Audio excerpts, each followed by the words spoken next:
Pessoal, boa tarde. Esse é mais um videozinho sobre a nossa aula da nosso curso sobre práticas de ensino de filosofia, metodologias de ensino com imagens. E aí hoje o tema de hoje é a questão do documentário. Eu acho muito importante o tema do documentário porque os documentários estão muito presentes na nossa vida. A gente assiste muito documentário, principalmente se a gente for ampliar isso para os programas de televisão, né? Que muitas vezes nas suas reportagens ou nos canais mesmo de documentários, os canais de Discovery, History, sempre aparecem muitos documentários e trazem uma questão filosófica implícita, que é a questão da verdade, né? Essa velha questão filosófica. E aí eu escolhi como tema o que está aí, o Eduardo Coutinho, cineasta brasileiro, que vocês talvez não conheçam, mas para quem não conhece, talvez é o momento de conhecer, né? Ele nasceu em 33, ele faleceu, salvo engano, em 2017, uma morte trágica.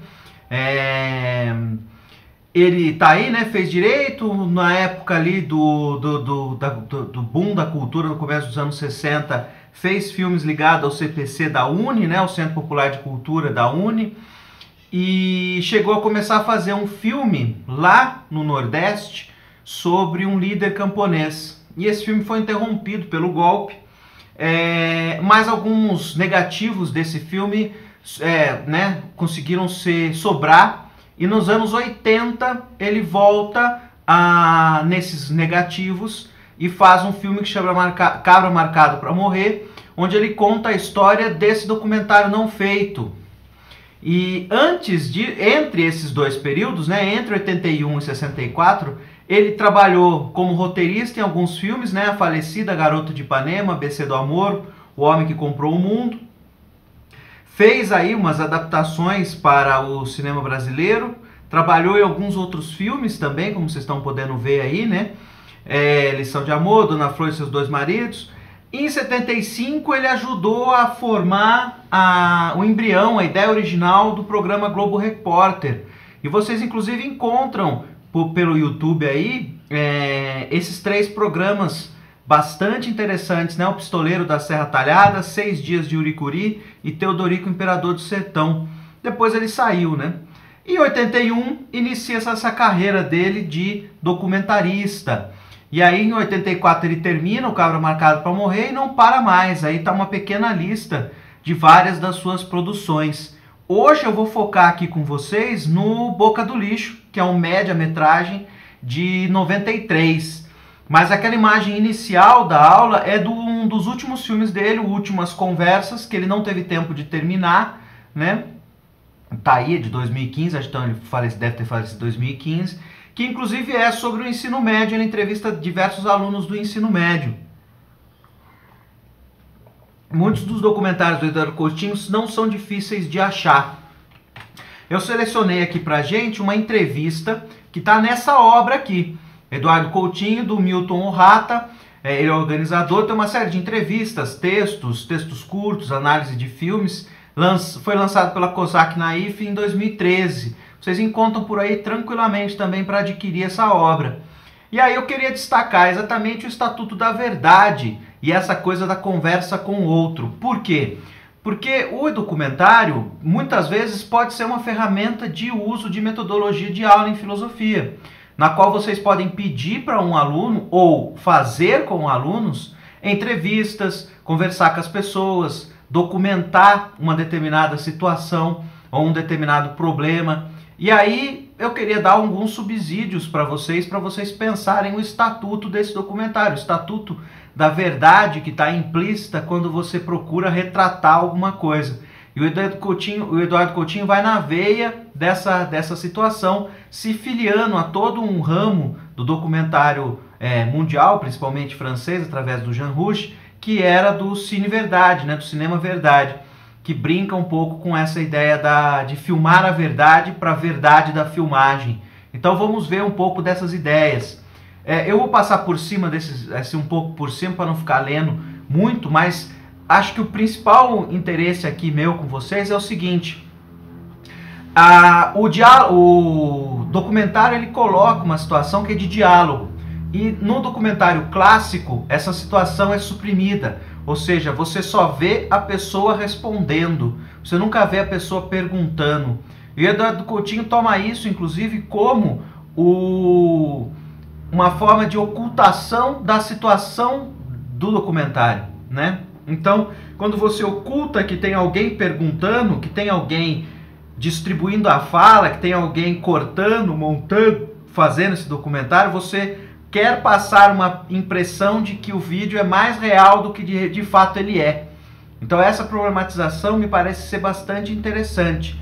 E aqui ele coloca, por exemplo, que a montagem pode deformar uma pessoa, né? Ela pode fazer um uso pejorativo, né? Ou até mesmo distorcer o que uma pessoa diz. Então, quanto mais você mostrar o processo de montagem, mais você não deixa oculto esse poder que o diretor tem. Isso é um paradoxo, né? Quanto mais você mostra, mais você evidencia que aquilo é uma montagem, que aquilo tem uma construção, aquilo não é dado como um real. Então acho que esse é um ponto bastante interessante dessa fala que está implícita nessas duas passagens, né?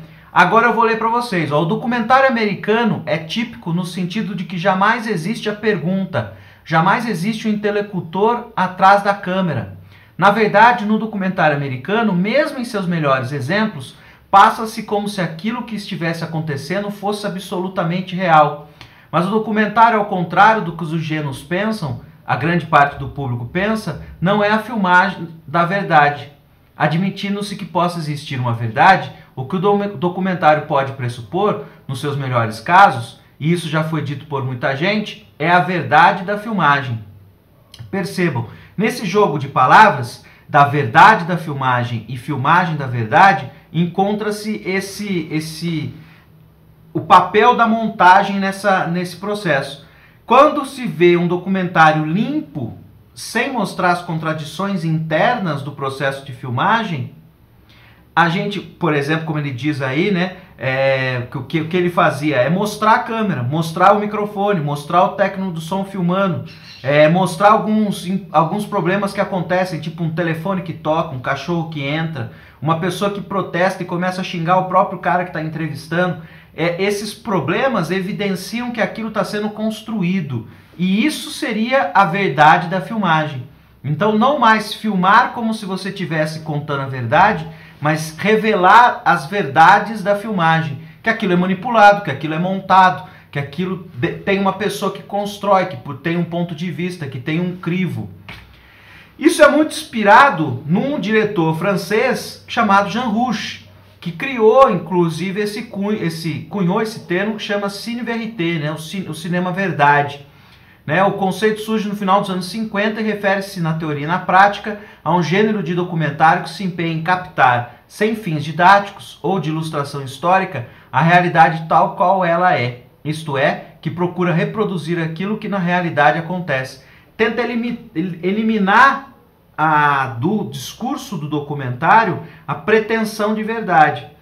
E aqui tem uma série de documentários do Jean Rouch, né, que vocês estão vendo aí, desde 57 até 2003.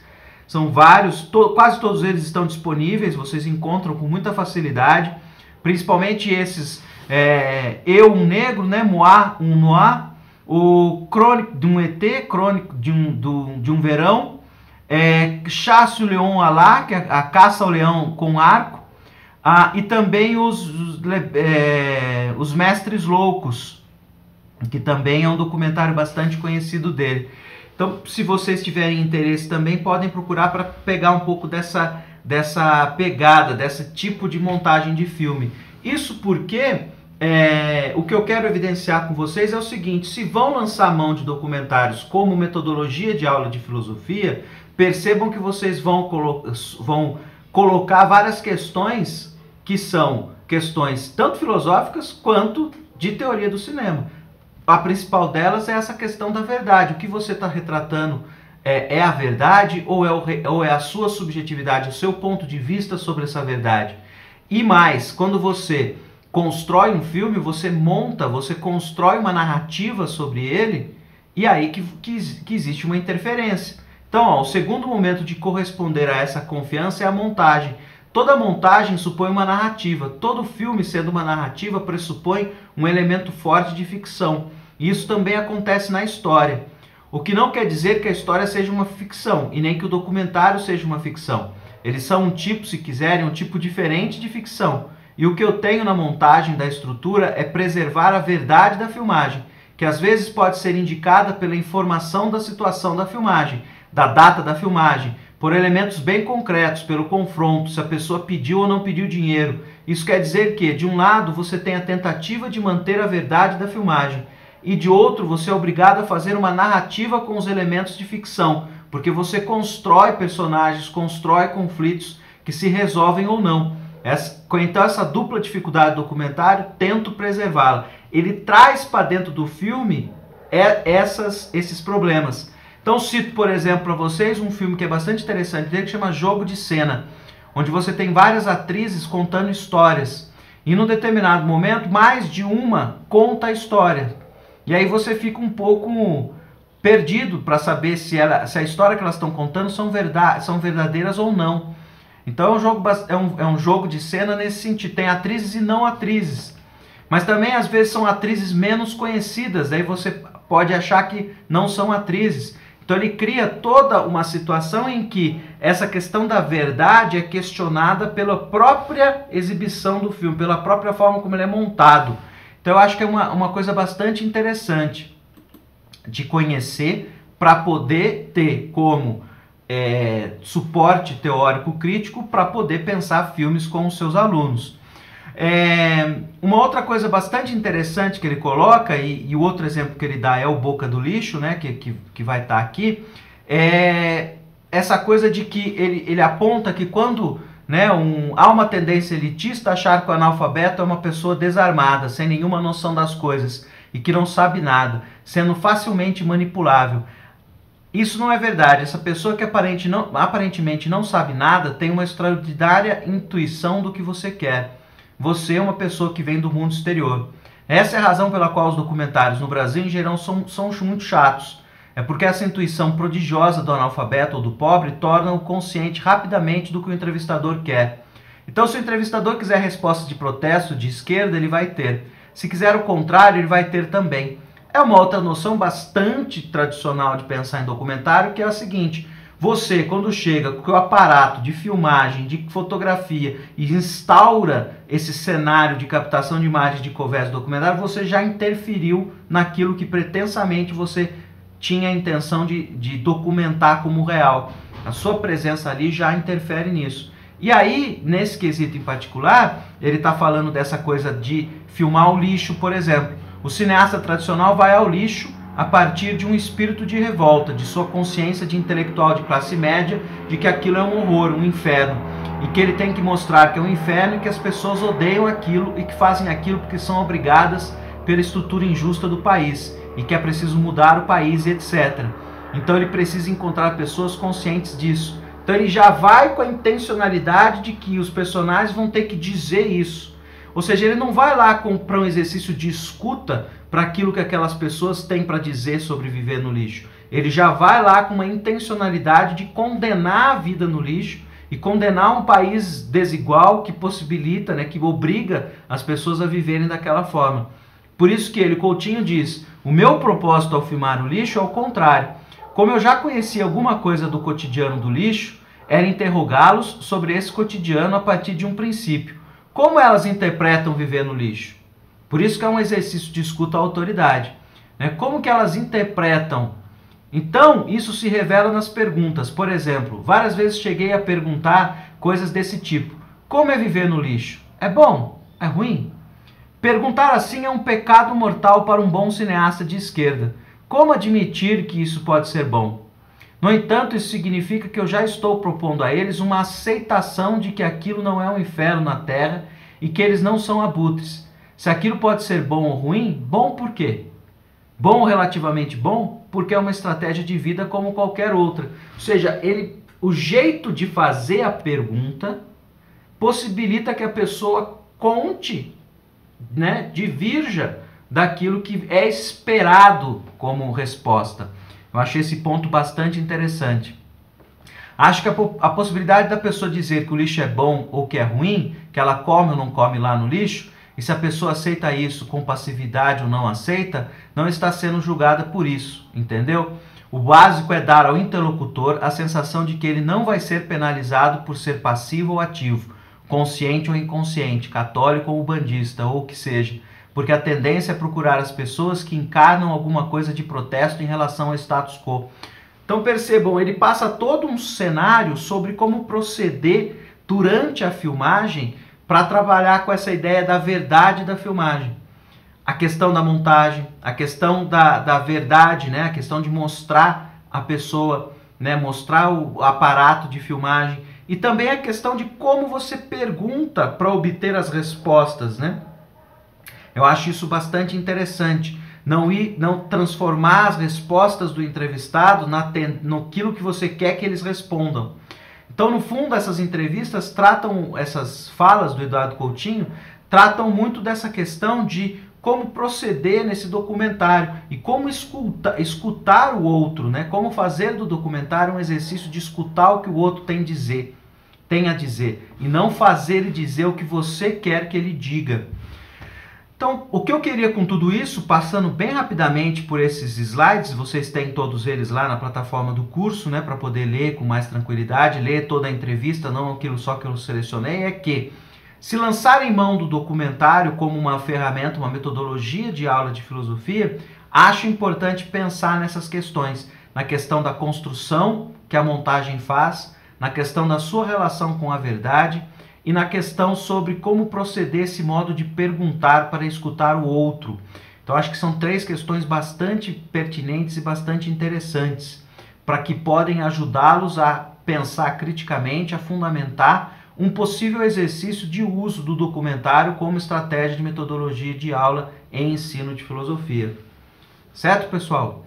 Então estou disponível pelo WhatsApp para as dúvidas e também lá pela nossa plataforma. Grande abraço para vocês.